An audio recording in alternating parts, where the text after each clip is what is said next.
5 years of confinement changes a person. The world outside keeps moving, but inside, time stands still. The rhythm of everyday life, the weight of silence, the absence of choice. It all leaves a mark. I had counted every day, every hour, waiting for the moment I would finally breathe free air again. But now that the gates had opened, now that the walls no longer caged me, I wasn't sure what freedom even meant anymore. The gate slammed shut behind me, its bolt sliding into place. I glanced back at the high walls and heavy wooden gates that had confined me for 5 long years. I wasn't sure what to do next, but revenge was on my mind, though I didn't know exactly who I wanted to get back at. 7 years of prison was enough for anyone, and now I was free. I walked down the short road that led from the prison to the main street. A few people stood at a bus stop across the way, probably on their way to work. They likely saw prisoners being released every day, and I imagined they recognized me. As I reached the end of the road, a group of reporters started approaching. I wasn't surprised. They had been hounding me during my time in prison, and now they were ready to ambush me as I walked out. Just then, a car pulled up. A man got out and handed me the keys, saying I should leave immediately because the reporters were closing in. He told me there was cash, a phone, and my belongings in the trunk, and that someone named Ronnie was waiting for me at a cottage. He also suggested I call if I planned to spend the night anywhere else. I jumped into the car, drove off quickly, and did my best not to draw attention. I didn't want the police to notice me, but I needed to get away from those reporters fast. Once on the highway, I headed west, trying to stay alert in case anyone was following me. It didn't take long to spot a white car behind me. I knew it was a reporter tailing me. I turned into a rest stop to shake them off, hoping to intimidate the driver. The car followed me, but to my surprise, it stopped right behind. I got out and approached, only to find the driver was a woman. I tried to scare her off, but she wasn't frightened at all. I stormed off into the cafeteria, but to my surprise, she followed me in. She sat across from me and explained she wasn't a reporter.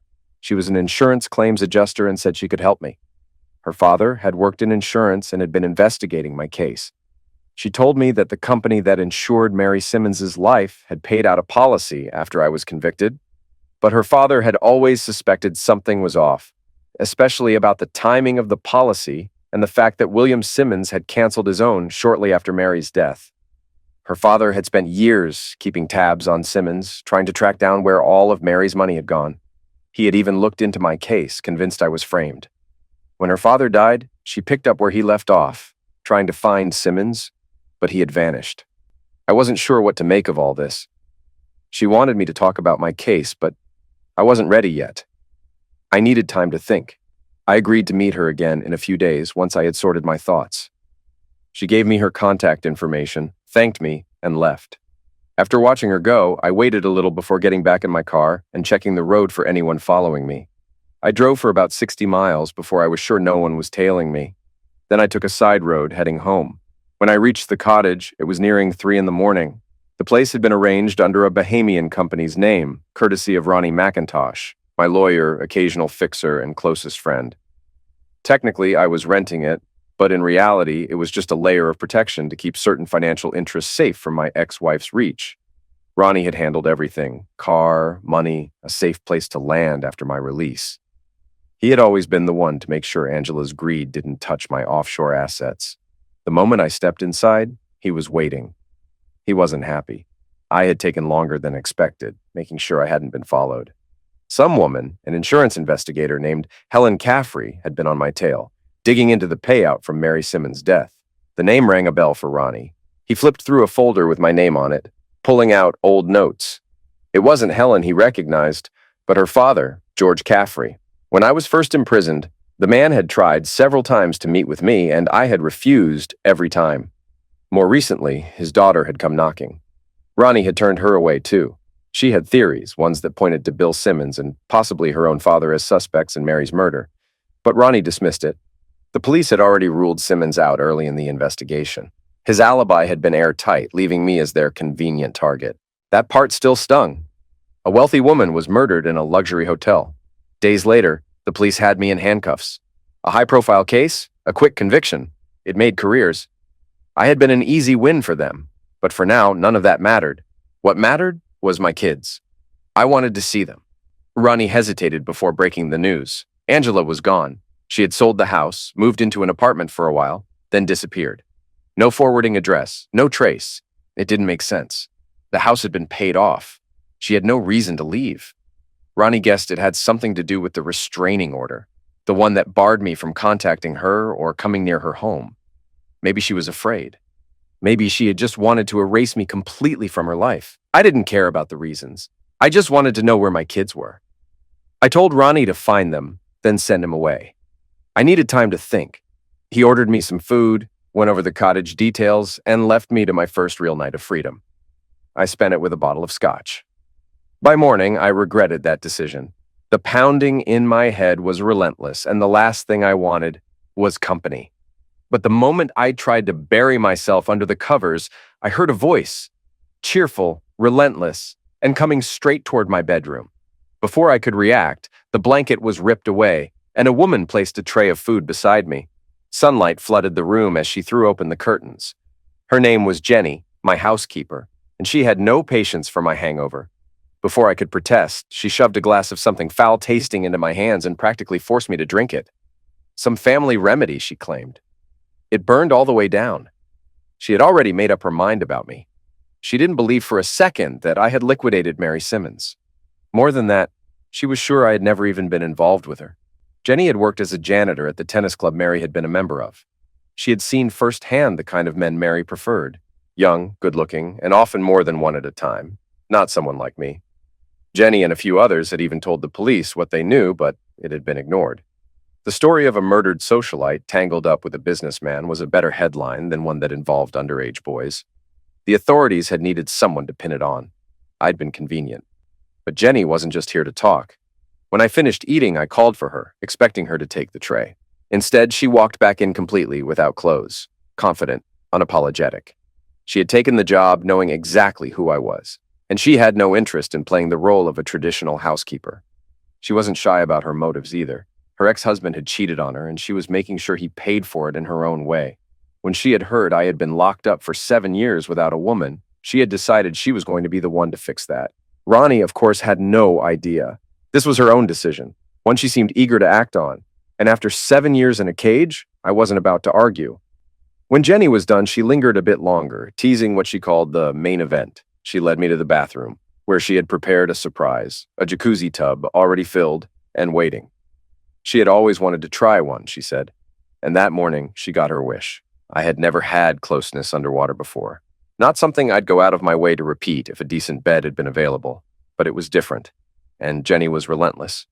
After lunch, we spent the rest of the day together, until she finally decided it was time to head home to her unsuspecting husband.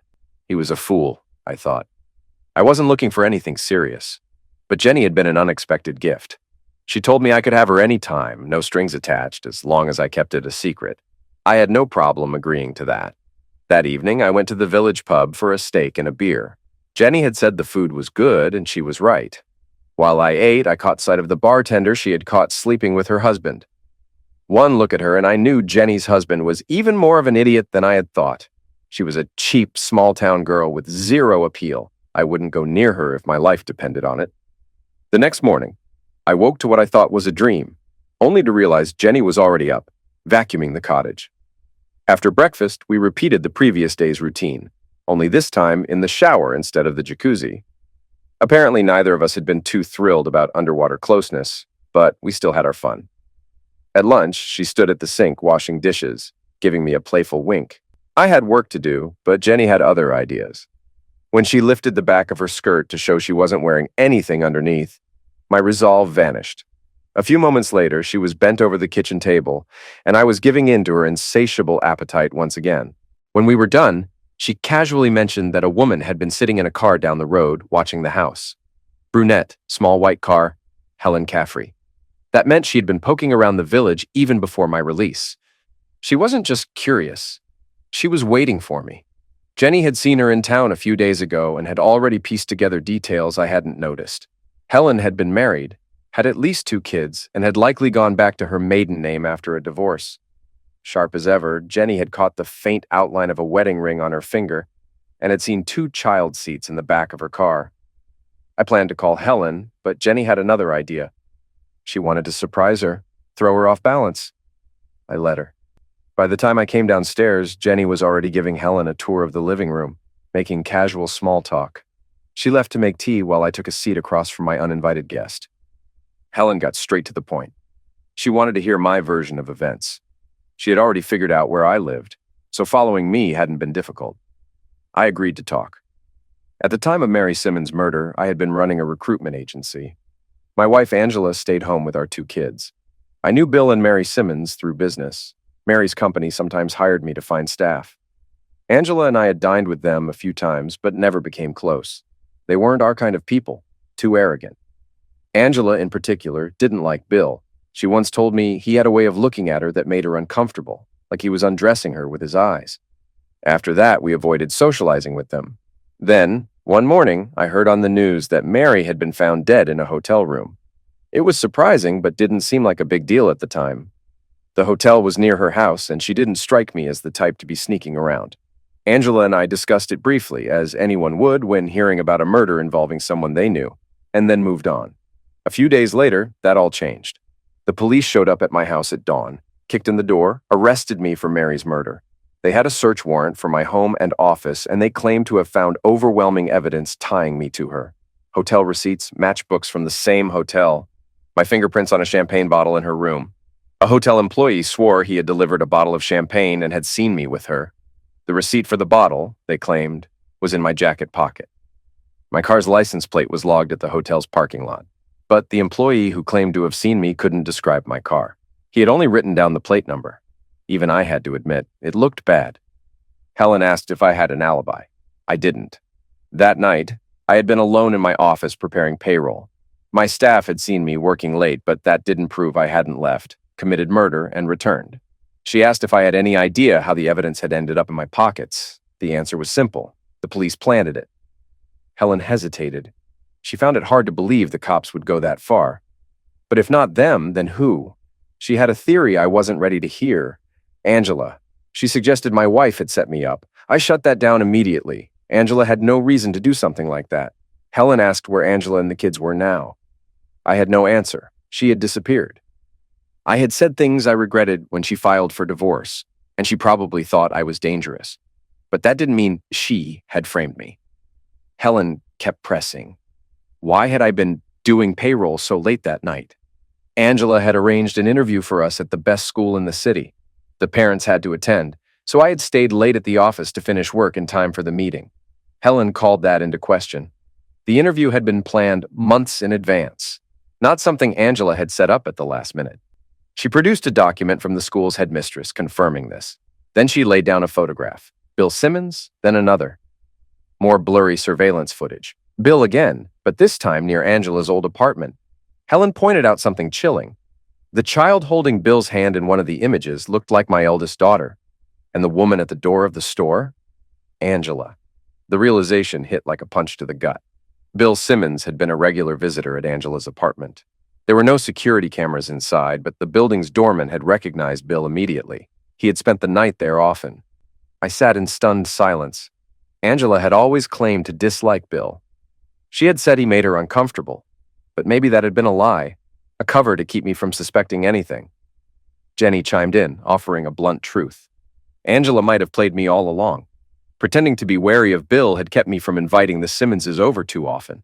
It gave her and Bill the space they needed to be together without me getting suspicious. Helen agreed. The more I thought about it, the clearer it became. Angela had planted the evidence. She had made sure my alibi wouldn't hold up. She had been the one to hand me over as a scapegoat. But she hadn't been the mastermind. That was Bill. Bill had the most to gain, the money, the freedom, the perfect setup. Angela had just helped him pull it off. I looked at Helen. How long have you known? I asked, anger rising in my voice. She didn't flinch. For about a month, she admitted. I started digging after my father's death. But it wasn't until I realized Angela had vanished that I put the pieces together. Jenny placed a calming hand on my arm. Don't shoot the messenger, John, she said quietly. I clenched my fists. Angela had betrayed me. Bill had framed me, and I had wasted 7 years behind bars for a crime I didn't commit. But I wasn't planning on letting them get away with it. Bill Simmons had disappeared without a trace, and Angela's sudden vanishing act only confirmed my suspicions. When I showed Simmons' photo around Angela's old building, nearly everyone recognized him. He had been a regular presence there. Pacing the room, I struggled to accept the truth. Angela, the woman I had once trusted completely, had betrayed me. She hadn't just been involved with Simmons. She had helped frame me for Mary's murder. The realization hit hard, but then another memory surfaced. 4 months before Mary's death, Angela had insisted we celebrate our anniversary with champagne. I had never liked champagne, but she had handed me the bottle to open. That same bottle had been found in Mary's hotel room. It was clear now. Angela had been planting evidence against me long before the crime even happened. The setup had been in motion for months. Helen and Jenny helped me piece it together, but proving it was another matter. Simmons had an airtight alibi, and there was no clear alternative suspect. It was possible he had hired someone, but there was no obvious connection to a hitman.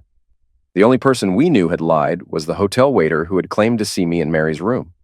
If I hadn't been there, then he had either witnessed the real murderer or had been paid to lie. Helen had already looked into him. Curtis had left his hotel job shortly after my conviction. 3 months later, he bought a brand new Mercedes, paid in cash. It was far more money than a waiter could ever earn. The theory shifted. Maybe Curtis had been more than a witness. Mary had a known preference for much younger men, and back then, Curtis had been barely out of his teens. He could have been used as bait, luring her into the room, making the arrangements. But he wasn't the type to have carried out the murder himself.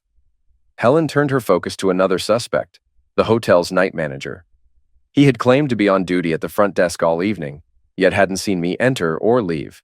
If he had been lying, then he too was hiding something. I was eager to track down Curtis myself, but Helen warned against it. If I lost control, I could end up right back in prison. Instead, she had contacts who could handle it. One of them being Inspector Harris, the same officer who had helped put me away. The idea made my blood boil, but Helen insisted Harris and his partner, Sergeant Frank, had been furious when they realized I had likely been framed.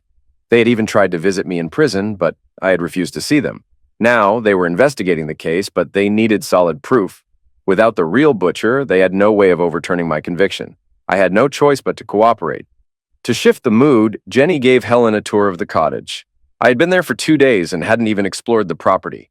The garden was massive, with a long rose-covered archway leading to a secluded courtyard. Helen admired the space, mentioning her daughters would love it. That was the first time I'd learned she had kids, 2 girls, 6 and 8. Her ex-mother-in-law helped take care of them since she worked long hours. Her marriage had ended when her husband cheated, and she had made sure he regretted it. The details amused me. She had knocked him out cold in a hotel room, sending his mistress running for cover. Jenny left for the night, suggesting Helen and I grab dinner.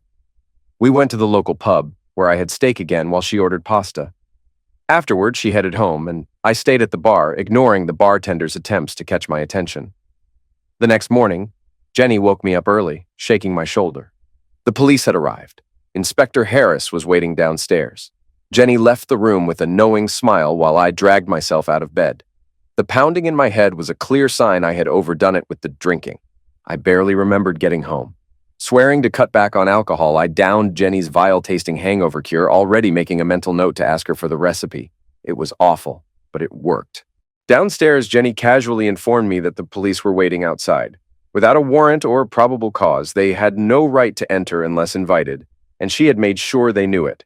She had grown up knowing exactly what the police could and couldn't do. Her father's history with them had taught her well. Inspector Gary Harris and his sergeant, Frank Stevens, stepped inside. Harris, once responsible for putting me behind bars, now seemed almost apologetic. Helen's investigation had changed things. He admitted there was reason to question my conviction, though he still wasn't ready to declare me innocent. Instead, he focused on something more urgent. Angela and the kids had disappeared, and their safety was now a real concern.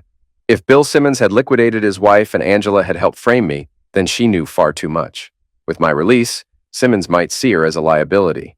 If he had liquidated once for money, there was nothing stopping him from doing it again to protect himself. Panic hit me like a gut punch. Angela may have betrayed me, but she was still the mother of my children. I demanded to know what they were doing to find them. Harris assured me that airports and ports had been checked, and they were confident Angela hadn't left the country. But that didn't mean Simmons wouldn't liquidate her before she ever got the chance to run. Stevens pointed out that Simmons had to be living nearby when he was visiting Angela. If they found where he had been staying, They would likely find her and the kids too. There wasn't much I could do. They already had all the information I could offer, but they had a plan, and it involved me. Curtis, the former hotel waiter who had testified against me, was now the weak link in Simmons' cover-up. He had been paid off, but if he started talking, the entire case could unravel. Harris and Stevens suspected he had been involved in more than just perjury. The man had been linked to stolen cars, and they believed he had used one in a hit-and-run to liquidate Helen's father. Sheila Thomas, a key witness from my trial, had died in the same way. If she had been Angela's alibi, then she had likely been silenced. They wanted to make Curtis nervous enough to slip up. The idea was to let him think I was after him, angry, unpredictable, and out for revenge. If he panicked, he might make a move that would expose him. That's when they dropped the real bombshell. They expected him to try and liquidate me. The idea was insane. Curtis had always been a coward, but Harris and Stevens were convinced he had liquidated before, just not with his own hands. He had a pattern using stolen cars to do his dirty work. Jenny, who had been listening quietly, finally spoke up. She didn't like the plan. She knew I wanted payback, but putting myself in the open as bait felt reckless. I wasn't a fan of the idea either, but the alternative, going after Curtis myself, would only land me back in prison. The plan was set. If Curtis took the bait, he'd make his move soon. They would be watching him, ready to act. Then Jenny did something unexpected. She volunteered to help. She wanted a room in the same hotel, insisting that Curtis would recognize undercover cops but wouldn't suspect her. From the look on her face, there was no arguing with her. Once she made up her mind, there was no stopping her. 2 days later, Jenny and I checked into separate but adjoining hotel rooms near Curtis's house. The undercover officers watching over me were obvious, but that was part of the plan. We wanted Curtis to notice them. That evening, Curtis arrived in his Mercedes to chauffeur a couple to the hotel restaurant. I stood outside, casually smoking a cigar, pretending not to notice him. Jenny, watching from inside, later told me he had recognized me immediately. His reaction was unmistakable. If looks could liquidate, I'd be dead. When he returned to pick up his clients, I made sure to stare directly at him as he opened the car door. He tried to ignore me, but I could see his tension. The idea was for him to think my presence was just a coincidence, but we also planted a subtle hint. One of the clients would later mention that I was interested in hiring a chauffeur. Back in my room, Jenny entered through the adjoining door, bringing one of the officers with her. They confirmed Curtis had definitely spotted me. When the officer left, Jenny stayed behind. She had no intention of going home that night. The next morning, Helen arrived as I was finishing breakfast. We went over the next step. Curtis had a predictable routine. He jogged, had breakfast at a cafe, then returned home. I would make sure to be outside his office when he got back, letting him see me again before heading back to the hotel. At 9:30, I leaned against my car, pretending to check the engine. Curtis appeared, glancing at me repeatedly as he made his way inside. He kept watching from the window, clearly uneasy. I delayed my departure to keep him on edge, finally returning to the hotel around 9:15. The moment I got back, Bert, one of the officers, informed me that someone, likely Curtis, had called the front desk to confirm I was staying there. The receptionist, who was actually Bert's partner, had made sure Curtis got his answer. We wanted him to think he had the upper hand. Shortly after, Bert's phone rang. Curtis had left town immediately after I returned to the hotel. He had lingered just long enough to make sure I was really back before speeding off toward London. Harris suspected he was heading straight to Simmons. For the next 2 hours, we heard nothing. Bert kept watch downstairs while Helen and I talked. She opened up about her past, detailing how she discovered her husband's affair. We were still deep in conversation when Bert took another call, this time with bad news. The officers tailing Curtis had lost him in Richmond's confusing one-way system. They were certain he was heading towards Simmons' hideout, but now they had no way of knowing exactly where. Helen warned me not to ask how Harris and his team had obtained certain information. They had bent the rules, and if they got caught, they'd be in serious trouble. I didn't doubt it. The idea of Harris playing outside the law was almost amusing, but Helen insisted he was determined to make things right. The rest of the day dragged on. Despite Helen's company, I couldn't shake the frustration of feeling powerless. We spent hours watching TV and drinking coffee. By early evening, just as we were discussing dinner, Jenny and Bert walked in with an update. Curtis's car had been found near Twickenham Station, but he wasn't in it. Around the same time, another vehicle had been stolen from a parking lot in Richmond, just 2 train stops away. That stolen car had now appeared near our hotel. Harris believed Curtis or one of Simmons's men was nearby, watching, waiting for me to step out alone. I saw an opportunity. If Curtis had taken the bait, he was likely planning to run me down, just as he had done with Helen's father. But unless he actually attempted it, we had nothing to prove his intent. Jenny and Helen immediately protested. It was too risky. Bert wasn't thrilled about it either. Harris initially refused, but after a long argument, he finally gave in. If Curtis was going to make a move, we had to let him. That evening, I skipped dinner at the hotel with Helen. Instead, I walked alone to the White Hart, a pub a quarter of a mile away. If Curtis was waiting, I wanted to make sure he had his chance. Bert and his partner were supposed to keep watch outside the pub while I sat inside, but when they arrived, Jenny was with them. We pretended not to know each other and sat apart. The bar was crowded, and a few strangers joined my table throughout the evening. One guy even struck up a conversation, but nothing suspicious happened. By 11 p.m., the pub was closing, and Harris still hadn't called to report any movement.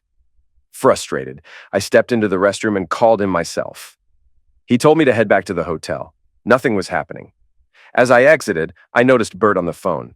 Our eyes met briefly, and I knew. He was telling Harris I was on my way. We couldn't openly communicate in case anyone was watching. Bert, Jenny, and his partner left the bar before me. I walked back alone along an empty sidewalk, and about 50 yards in, I heard an engine start. At first, I assumed it was Bert's car, but something felt off. Then I realized the sound was too close, and the vehicle wasn't reversing. Bert would have needed to back out of the parking lot. This car was coming straight toward me. A horn blared in the distance. Bert had spotted the car too. I spun around just as a vehicle with its headlights off jumped the curb, heading directly for me. I had nowhere to run. A solid brick wall loomed beside me. No doors, no alleyways. Just me and a speeding car with no intention of stopping. Adrenaline slowed everything. The car rushed toward me, but I couldn't see the driver. It was too dark. I considered diving to the side, but it was useless. The driver could swerve or reverse to finish the job. Then, out of nowhere, I jumped. My memory blurred. But I think I planted one foot on the hood to push off. The impact spun me in the air. My shoulder clipped the roof, my body rolled sideways, and I hit the trunk before crashing onto the pavement. The next thing I knew, Jenny was kneeling over me, her face filled with worry.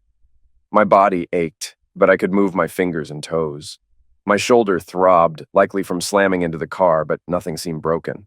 Bert and his partner had chased the vehicle. An ambulance arrived, but I insisted I didn't need it. Jenny disagreed.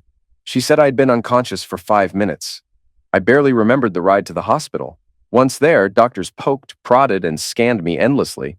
The final diagnosis: a mild concussion, along with a few scrapes and bruises. When I finally regained full awareness, I asked Jenny what had happened. She explained that Harris had been right. Curtis's car hadn't moved. This was a completely different vehicle, and now nearly every available officer was searching for it. And they had lost it. The car disappeared before Bert even made it out of the parking lot. Helen, who had been quiet until then, sat beside me holding my hand. I only realized it when I tried to scratch my nose and found both my hands occupied. One by Jenny, the other by Helen. The dilemma was ridiculous. I chose to let my nose itch. A doctor entered, instructing the women to leave. Rest was the best treatment, and they planned to sedate me. I found it absurd that they didn't even ask if I wanted the sedative, but apparently I wasn't in a state to argue. Later, I learned I had been far more out of it than I thought, insisting I was fine and demanding to leave. That night was restless. The steady beeping of machines irritated me, and at some point I overheard voices, Helen and Jenny pressing Harris for answers. A nurse eventually hushed them, and silence returned. My sleep was plagued by strange dreams, of the car barreling toward me, of trying to see the driver's face but failing. In another, my hospital bed was moving, surrounded by flashing lights and buzzing sounds. I couldn't open my eyes, but I felt myself being transported. When I finally woke up, I was in a different hospital room, and right in front of me was the most impressive pair of bosoms I had seen in years, neatly framed by a nurse's uniform. Considering my past 7 years in prison, it wasn't a bad way to wake up. The nurse was adjusting something above my bed, and for reasons I still don't fully understand, maybe lingering medication, maybe pure impulse, I leaned forward and playfully bit her. She yelped and jumped back. Jenny's voice came from across the room just as the nurse stepped aside, revealing Helen sitting in a chair nearby. Bad timing. Helen, unimpressed, pointed out that while two women were genuinely worried about me, I had chosen to bite a third. The nurse laughed, saying most patients tried grabbing, not biting. Jenny, ever the troublemaker, suggested warning the staff to be careful around me. Helen finally asked how I was feeling. Like hell. She told me I'd been unconscious for over a week due to brain swelling. I turned to Jenny, who was now making exaggerated faces at me, glancing toward Helen as if trying to send some kind of signal. I had no idea what she was hinting at, but given my current state, I wasn't in the mood to figure it out. The doctor insisted I stay another day or two for observation before being discharged. Helen and Jenny returned shortly after he left, bringing Ronnie with them. As expected, Ronnie was furious about my involvement in the police operation, already calculating how much we could sue for. But I shut that down immediately. It had been partly my idea, and blaming the police wouldn't change anything. Helen updated me on the investigation. The car that hit me had been found burned, just like the others. Harris believed the stolen Ford Mondeo was a deliberate distraction, pulling police attention away while the real attack vehicle, stolen weeks before my release, was used against me. They had even caught it on highway cameras the morning I walked free, leading to speculation that the original plan was to target me right outside the prison. That never happened, likely because of the swarm of reporters at the gates. For now, I remained in a private hospital unit under armed guard, thanks to Harris. The alias, Mr. Smith, had been Jenny's doing, first to keep the press at bay, and later to keep Simmons from tracking me down. Meanwhile, Curtis had an alibi. He was under police surveillance during the attempt on my life. But the police were convinced he had stolen the Mondeo that night, meaning he had known about the hit. Despite being questioned, he showed no reaction and even denied seeing me outside his office. It was possible he had coordinated with Simmons using an untraceable burner phone, but tracking his registered number yielded nothing useful. The next morning, Harris and Frank confirmed that Simmons, Angela, and my children were still missing. Making them public fugitives wasn't an option. No one could predict how Simmons would react. I suggested setting another trap, this time on my terms. Harris immediately rejected the idea, but I argued that Simmons had been planning to eliminate me for weeks. I refused to spend my life looking over my shoulder. After some debate, Harris agreed, but with conditions. Security would remain in place, and they installed panic buttons at the cottage, though I had no plans to return there. Once they left, I finally turned my attention to Jenny, realizing she had been by my side the entire time. Her husband was no longer a concern. She had walked in on him with the bartender from the Rose and Crown. Now, she had moved into a spare room at the cottage with Helen's help, and I assured her that was fine. Later, Ronnie arrived, and I gave him a list of tasks. I needed $5,000 in cash, a new car, and a legal document ensuring that if anything happened to me, my assets, though hidden, would be divided between Jenny, Helen, and my kids. Angela wouldn't see a dime. Ronnie also made some calls on a secure line, knowing exactly what I meant without further explanation. 3 days later, I was discharged. Instead of leaving through the front, I was smuggled out through a laundry van. The police insisted no one was watching the hospital, but I wasn't taking any chances. Helen and Jenny picked me up at a prearranged spot and took me to a luxury hotel. That night, I met with 3 men from my past, contacts from prison who were now on the outside. Over drinks, we devised a plan. They would pose as clients, hiring Curtis as a chauffeur, then take him to an isolated warehouse in East London for a private conversation. One of them mentioned a doorway over the river, perfect for intimidation. The way they discussed it so casually made it clear they had experience in these matters. One even complained about bodies being dumped in the Thames, saying the tides dragged them back and forth too long. He was more concerned about river pollution than the crime itself. The night stretched into the early morning, ending only when the alcohol ran out. By morning, I needed one of Jenny's infamous hangover cures. She took one look at the empty bottles, shook her head, and mixed something awful but effective. After forcing me to eat, she decided I needed a shower, which nearly liquidated me. Her idea of helping involved an exhausting level of enthusiasm. Later, she casually mentioned that Helen was bringing her daughters to dinner. It wasn't just a meal, it was an introduction. Jenny made it clear she believed Helen had feelings for me and that I should pay attention. Helen arrived at 7:30 with her daughters, and before dinner we took a walk around the hotel grounds. The girls were polite, but clearly unused to such a setting. Neither was I. To lighten the mood, I entertained them by teasing the overly formal waiter. The girls giggled, and Helen gave me a familiar look, the same one Angela used to give me when I played with our own kids in public. Jenny had prepared gifts for the children, knowing first impressions mattered. Among them, she had tucked in an extra box containing a brooch for Helen, something Helen had admired while shopping. Jenny had taken note, quietly making sure she got it. The message was clear. Helen mattered to her. And whether I admitted it or not, she was starting to matter to me too.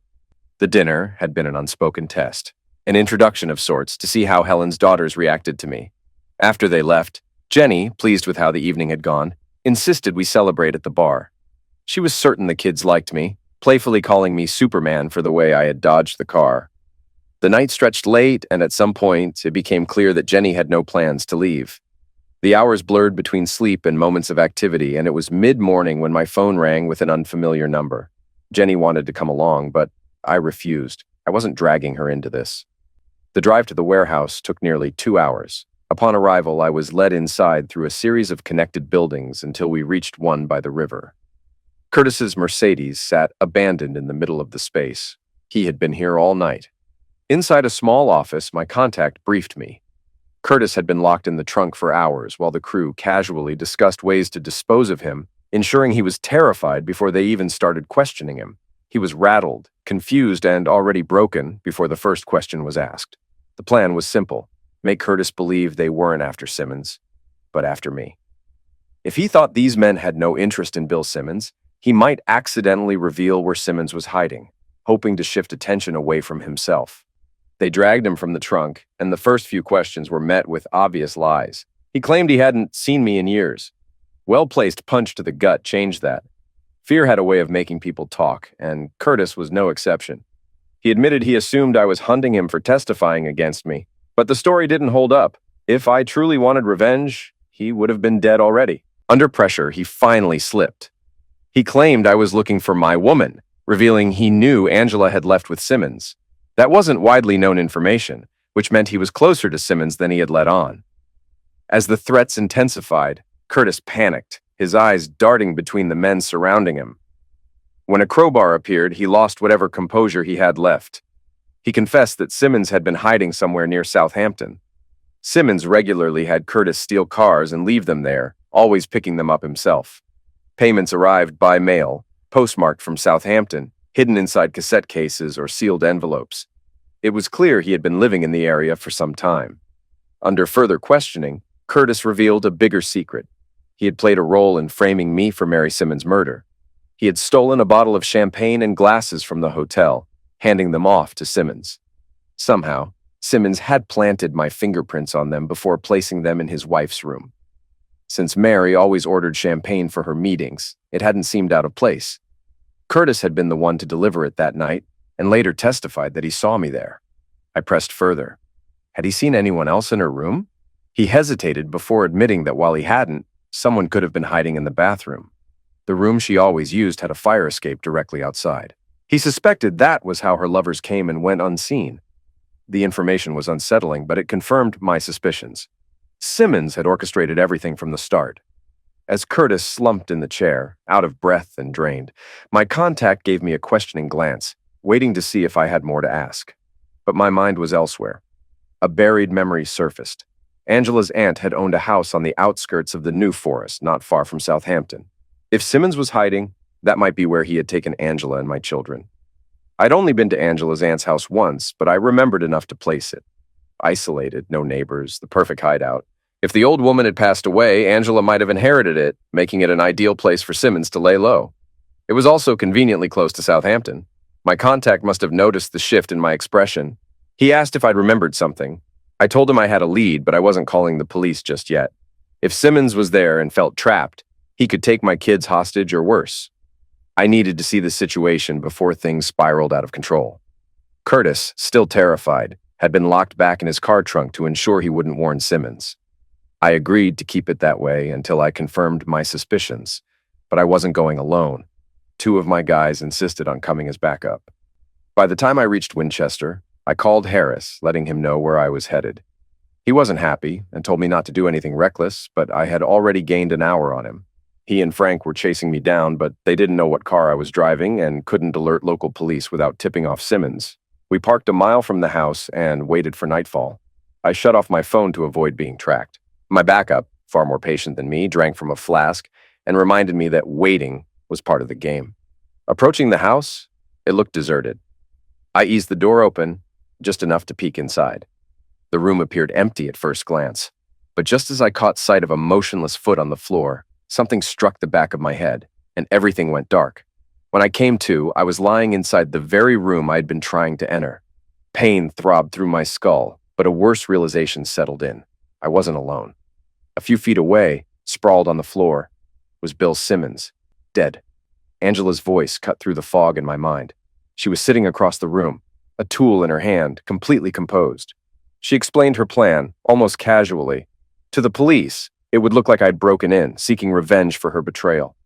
She would tell them I had fired at Simmons first, but in a panic, she had grabbed a tool and liquidated me in self-defense. A tragic story. A frightened ex-wife forced to defend herself against a violent, jealous husband. It wasn't how she originally planned things, but the outcome suited her just fine. 2 problems eliminated at once. That's when I realized what had been nagging me: the kids. I demanded to know where they were.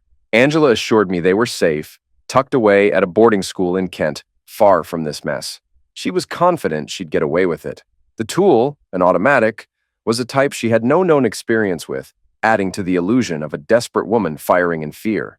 She had even planned to shoot a few rounds randomly around the room to make the scene look believable. What baffled me most was why she had gone to such extremes in the first place. If she and Simmons wanted to be together, why not just leave? But the truth was simpler and colder. It had never been about Simmons. He was just a means to an end. Angela wanted money, marry Simmons' fortune, my assets, everything. Framing me had been step 1, but I hadn't been worth eliminating because thanks to my offshore investments, she wouldn't have been able to access my money. Simmons, on the other hand, had access to Mary's wealth, and once his wife was out of the way, Angela had her hands on it all. She admitted she had even considered taking out a large insurance policy on me, but it would have looked too suspicious. Then Simmons came along, desperate and greedy. He had nothing of his own. Everything belonged to Mary, and it hadn't taken much to convince him to help frame me. I asked if she had really liquidated Mary. Angela just smirked. The realization hit like a punch. She had done it all. Mary Simmons, Sheila Thomas, George Caffrey. Even the attempt on my life. No wonder I hadn't seen the driver. She had been low in the seat, nearly invisible. She wasn't even denying it anymore. She had played everyone. Simmons, the police, me. And now she planned to finish the job. With Simmons dead, she would have access to both his stolen wealth and whatever was left of mine. She had the account numbers, the passwords. She even waved a piece of paper in front of me, proof of her access to the fortune. She had waited for me to get out of prison because she knew eventually I would come looking for her. She hadn't wanted to spend her life constantly watching her back. Letting me find her on her terms had given her the perfect opportunity to end things permanently. As she monologued, I focused on one thing. I needed time. I could sense my backup nearby, just outside, but Angela wasn't an idiot. She was seated far from the door, tool trained on me. One wrong move, and I was dead before they could intervene. She was still talking, smug, sure of herself, but I wasn't done yet. Angela had me cornered. If I moved too fast, she'd pull the trigger without hesitation. I needed to stall, keep her talking long enough for the boss and Bernie to realize what was happening and step in. Reaching for the back of my head, I felt a lump where she'd knocked me out. I muttered something about what she had used, and she casually admitted it was a rolling pin, fitting for the helpless housewife narrative she was crafting. Then a noise outside caught her attention. That was my signal. A split second later, the window shattered as a garden bench came crashing through. Bernie and the boss had made their move. I dove behind the sofa, but not fast enough. A bullet ripped through the armrest, grazing my head. I barely felt it before everything blurred again. The next thing I remembered was hearing someone. Later I'd learn it was Gary, shouting for Angela to drop her tool. Then, a flurry of loud blasts erupted from all directions before sudden silence. When I opened my eyes, the boss was kneeling beside me, checking my wound. It was just a scratch, but it had been close. I barely had time to register that Angela was dead before Gary spoke. He had been forced to shoot her. I knew it wasn't why he had joined the police, but he had no choice. The situation was a mess. The boss had lent Gary his own tool, knowing full well the risk. If anyone traced the tool, he'd be looking at serious prison time. But it didn't come to that. Angela had stockpiled illegal firearms, all tied to her, which made it easy for Gary to cover his tracks. The boss and Bernie slipped away before the local cops arrived. The ambulance took forever. By then, Gary, Frank, and I had pieced together our statements. It turned out that Curtis had escaped, and Marco, realizing things were unraveling, had called the boss. That's when he used my phone to contact Gary and Frank. Gary had already guessed where I was headed. Back during Angela's initial interrogation for Mary Simmons' murder, she had mentioned her only living relative was in a New Forest nursing home. When I said I was heading toward Southampton, he had put the pieces together and gone looking for me. I spent the night in the hospital, stitched up and scolded by Helen and Jenny for going after Angela and Simmons alone. We managed to keep the press at bay for a while, but once they found the cottage, they swarmed. That only made things harder when I had to retrieve my daughters from boarding school and tell them their mother was gone. Angela and Simmons had told them I was dead. That, along with their hatred for the school, made things complicated. I wouldn't have managed without Helen and Jenny, or the local police keeping the press away. The boss even provided security, which proved useful, especially once the kids started school locally. Jenny moved into the cottage, becoming a governess for both my daughters and Helen's when she visited. My conviction was overturned surprisingly fast, thanks to Gary's testimony. Curtis vanished, but Gary was confident he'd resurface. Whether he could prove Curtis was an accessory to murder remained uncertain, but he was at least wanted for perjury and obstruction of justice. By then, things had cooled between Jenny and me. Sometimes she still snuck into my room at night, but she had other prospects, namely Bert, one of the cops who had been guarding the hotel. He started showing up more, sharing coffee with her. She refused to date him until her divorce was finalized, and even then she insisted the kids had to be old enough before she'd consider marriage. She never said how old. One morning I stood by the pond holding a slip of paper, account numbers to the money Bill Simmons had hidden in Swiss banks. Mary's money. Blood money. I wondered what she would say if she knew how this had all ended. The paper felt heavier than it should, weighed down by choices yet to be made. I tucked it into my coat pocket and headed back to the house. Helen was waiting on the porch, coffee in hand, hair tousled by the wind. She gave me a knowing smile. "You're up early," she said. "Just couldn't sleep," I lied. We sat together, watching as the kids woke, their laughter filling the air. For the first time in years, things felt right. Weeks turned to months. The paper with the account numbers remained locked away in my office, safe, untouched. Helen never asked about it, but she knew. She always knew something was on my mind. One night, long after the children had fallen asleep, Helen approached me. The soft glow of the lamp outlined her face in warm shadows. "You don't have to tell me anything," she murmured. "But if this is what's keeping you awake, maybe it's time to face it." I didn't respond. How could I explain that I held a fortune, yet every dollar of it was tainted, stained with deception, violence, and fear? That night, I made a decision. The transfers started gradually, calculated and untraceable, slipping into various funds and accounts under names that didn't exist. The money didn't bring satisfaction, only a quiet sense of relief, as if shifting an unbearable weight from one shoulder to another. Helen and I moved into a larger home, a stately old house with towering windows, and a garden where roses bloomed year-round. The children settled into a good school, their laughter filling the halls as they ran through the doors each afternoon. Occasionally, my thoughts drifted to the boss. Was he still out there, still surviving in the shadows? But those musings grew rarer with time. Angela lingered only as a fleeting ghost, a distant specter from a life I'd left behind. Her schemes, her betrayals, they all faded like a dream that loses its sharpness upon waking. Life pressed forward, and step by step, we pieced it together again, steady, quiet, and unexpectedly joyful. One crisp winter morning, as snow blanketed the garden in white, Helen joined me with a cup of tea. "Are you happy?" she asked, her voice gentle. I looked out at the children playing, their laughter echoing in the frosty air. "Yes," I said. "I'm happy." The sheet of paper with the Swiss account numbers remained locked away, a relic of another time. It no longer held any power over me. Life had moved on, and for once it had been generous enough to offer me a second chance.